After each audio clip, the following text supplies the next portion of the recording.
கொஞ்சம் கொடுக்க முடியுமா? உனக்கு ஏதாவது பொருள் வேணுமா? அவ்வளோதானே. ஓகே, உனக்கு வந்து இப்போ ஏதாவது வேணும் தானே? இந்த வாட்டர் பாட்டில் ஐஃபோன் 16 ப்ரோ புதுசாக லான்ச் ஆனது வச்சுக்கோ. ஒரு கூலிங் கிளாஸ் வச்சுக்கோ. டாம் வச்சுக்கோ. ஒரு பொம்மை வச்சுக்கோ. வீட்டோட 10 ரெட்டி வச்சுக்கோ. No problem.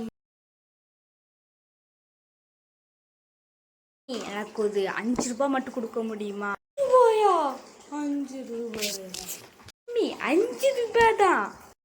5 ரூபாயெல்லாம் கொடுக்க முடியாது, ரொம்ப அதிகம். உனக்கு வேணா இன்னொன்று கொடுக்குறேன். கீழே வா. கீழேயா? கீழே எதுக்கு கூப்பிடுறாங்க? வர கீழே எதுக்கு கூப்பிடுறாங்கன்னு என்னென்னலாம் சப்பல் வேணும் இருக்கு, வேணுமா?